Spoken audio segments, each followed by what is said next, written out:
एक कंसेप्ट आता है बच्चों, ब्रैड्स रूल। अब मैं आपके सामने एक क्वेश्चन रखता हूं, फिर अपन उसको समझेंगे और फिर अपन आगे स्टार्ट करेंगे। लेकिन इस रूल को समझाने से पहले at first I just want to explain one example here, then we will discuss this rule here. अगर बाई चांस बच्चों हमें किसी ने अगर एक क्वेश्चन ये वाला दे दिया,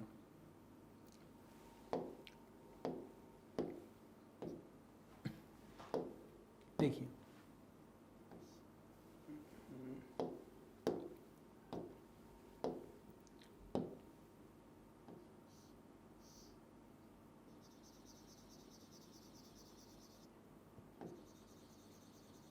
ये मेरा बाईसाइक्लो कंपाउंड है, और अगर मान लो किसी ने मुझे एक कंपाउंड ये वाला दे दिया, और हमें अगर स्टेबिलिटी को अगर कंपेयर करना है, यहां पर भी प्लस है और यहां पर भी प्लस है, और अगर अपन से किसी ने बोला what is the order of the stability of this compound, अब बताओ आप स्टेबिलिटी को कैसे कंपेयर करोगे। अब बच्चों मेरी बात को सुनना, मैंने आपको क्या तरीका बताया पिछले वाले हमने जो प्रीवियस क्वेश्चंस करे। सबसे पहले आप लोगों को एक कंसेप्ट देखना है, that is known as the aromaticity. उसके बाद आपको रेजोनेंस को देखना है, फिर आपको हाइपर कॉन्जुगेशन को देखना है, और लास्ट में आपको इंडक्टिव इफेक्ट को देखना है। अगर मैं इन दोनों कंपाउंड की बात करूं, I want to compare the order of the stability here. मेरे को इनकी स्टेबिलिटी का कंपैरिजन करना है कि कौन ज्यादा स्टेबल होगा, कौन कम स्टेबल होगा। मुझे कार्बोकेटाइन को स्टेबिलिटी को कंपेयर करना है। अब सबसे पहला रूल होता है एरोमेटिसिटी। क्या दोनों में एरोमेटिसिटी लगेगा? नहीं लगेगा। अगर दोनों में अगर एरोमेटिसिटी नहीं लगेगा तो सीधी सी बात है, यू कैन नॉट कंपेयर। अगर हम बात करें सेकंड इज रेजोनेंस, क्या पहले में रेजोनेंस होगा? नो। क्या दूसरे में रेजोनेंस होगा? नहीं। तो आज अगर हम सिस्टमैटिक तरीके से अगर मूव करते हैं, तो मैंने क्या बोला, अगर आज आप देखोगे एरोमेटिसिटी न तो यहां पर है, न एरोमेटिसिटी आपकी यहां पर है। अगर अपन एरोमेटिसिटी के बाद में अगर अपन देखते हैं, यहां पे न तो आपका रेजोनेंस है और यहां पर न आपका रेजोनेंस है। फिर तीसरा आता है हाइपर कॉन्जुगेशन। अगर हम लोग हाइपर कॉन्जुगेशन की अगर बात करें, कार्बोकेटायन में यहां पर अल्फा हाइड्रोजन 6 है, और यहां पर अगर अपन देखें तो अल्फा हाइड्रोजन कौन होता है? ये भी अल्फा है, केटायन का एडजेसेंट ये भी अल्फा है और ये भी अल्फा है। यहां पर अगर अपन देखें, ये मेरा अल्फा है, इधर भी अल्फा है और इधर भी अल्फा है। इसमें अल्फा हाइड्रोजन 6 है और इसमें अल्फा हाइड्रोजन 5 है। अब बच्चों अगर अपन कंसेप्ट के अकॉर्डिंग अगर चलें, हाइपर कॉन्जुगेशन में डिफरेंसेस आ रहे हैं, so I can give my answer according to the hyper conjugation. जिसमें जितने ज्यादा अल्फा हाइड्रोजन होंगे वो उतना ही ज्यादा स्टेबल होगा, क्योंकि उसकी हाइपर कॉन्जुगेटिव स्ट्रक्चर ज्यादा होगी। तो according to the rule, according to the concept, what should be the answer of the question? Stability of the first should be higher than second, but the reality, if we want to go towards the reality, so this is the order of the answer. यहां पर ये वाला मेरा more stable होगा, जबकि यहां पर हम देखें तो ये वाला मेरा लेस स्टेबल होगा, और that is the order of the stability here. अब क्वेश्चन ये उठता है कि स्टेबल तो इसको ज्यादा होना चाहिए, because it is having the 6 alpha hydrogen, and since it is having only 5 alpha hydrogen, so due to the less hyperconjugation it should be the minimum stable. So what is the reason behind it? Why first molecule is comparatively lesser stable than the second molecule? Reason goes to the Bredt's rule. बच्चों Bredt's rule क्या कहता है?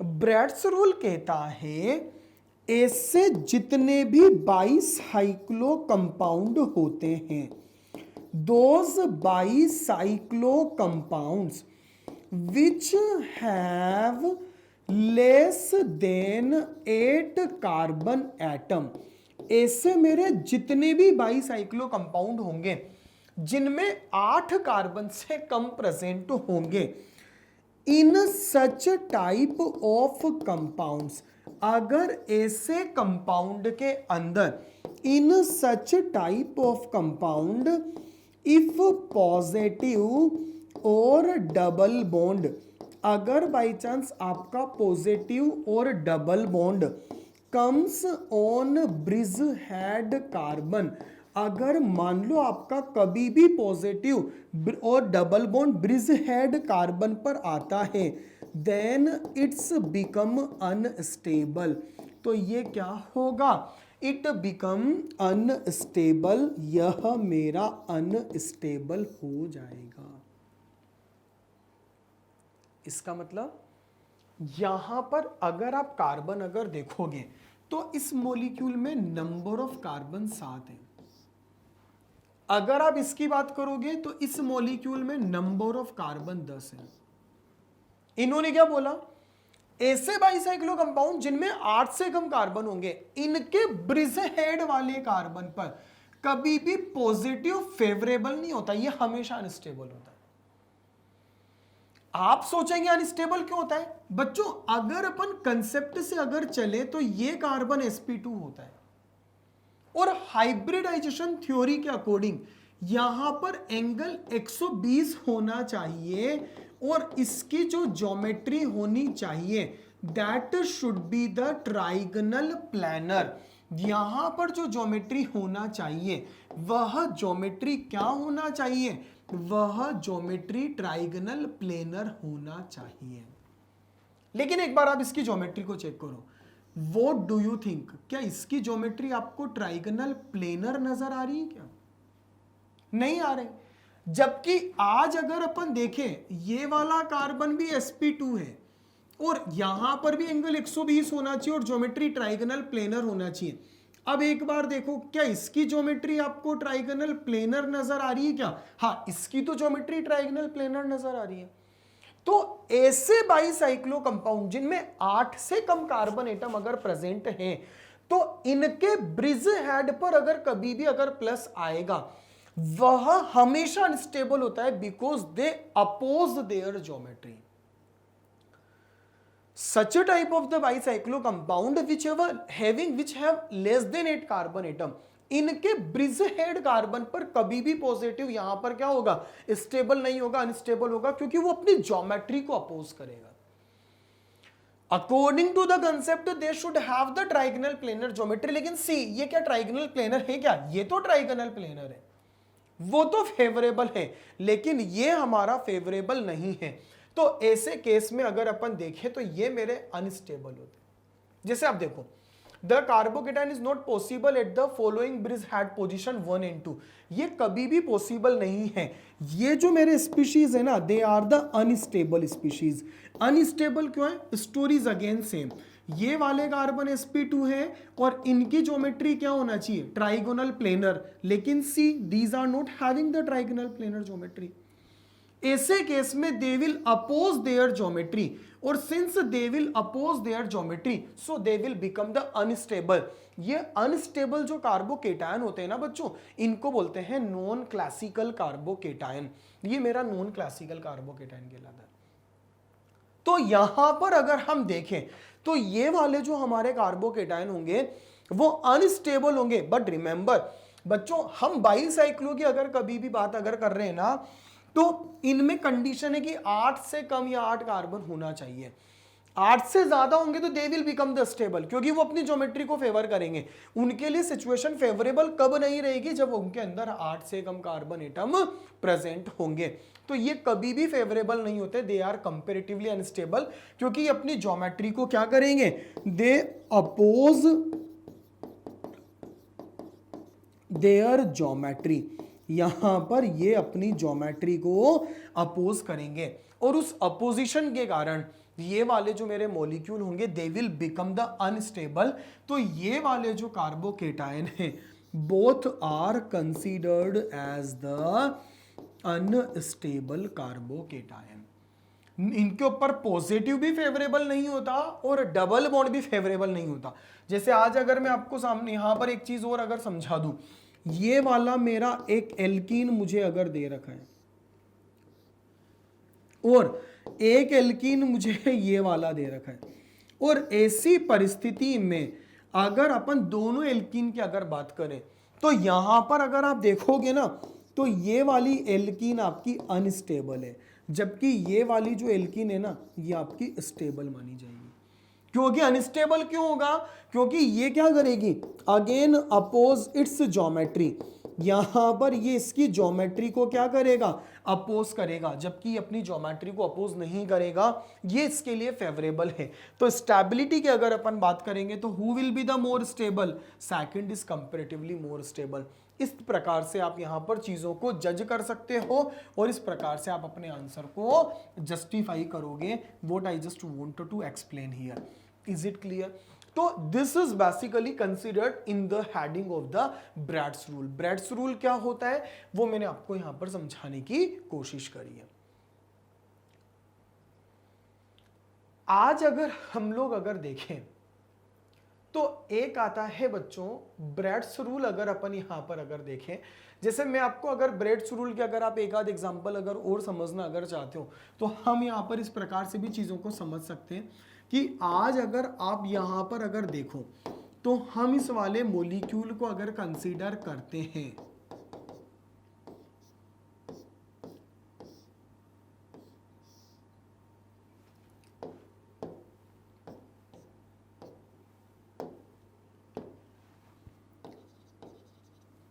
आपको पता है ये वाला molecule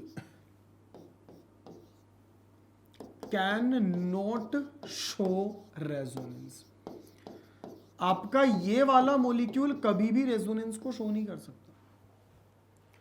आपके मन में आ रहा होगा why this molecule can not show the resonance, because reason is this, क्योंकि आज अगर इसने रेजोनेंस को अगर शो करा तो as you will do the resonance here, तो after the resonance what will happen, यहां पर अगर अपन देखेंगे तो जैसे अगर आपने रेजोनेंस अगर करा तो आप रेजोनेंस करोगे तो इधर डबल बॉन्ड आ जाएगा और इधर ओ पर माइनस आ जाएगा।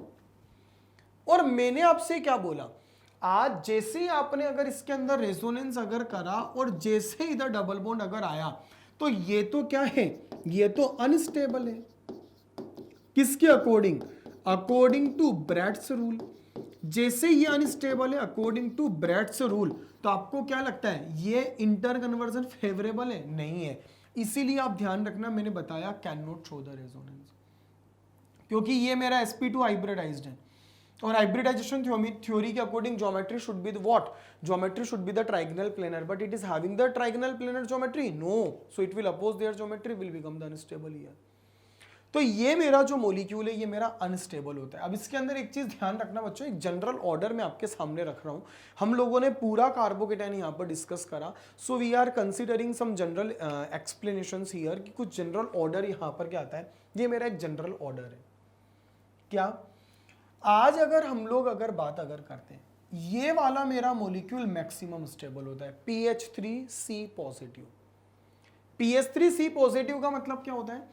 आज अगर आप PH3C पॉजिटिव को अगर देखना चाहते हो, इसका मतलब ये इसके पास में ऐसे 3 बेंजीन है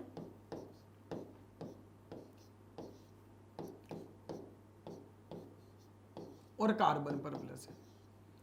आज ये मेरा मैक्सिमम स्टेबल क्यों है?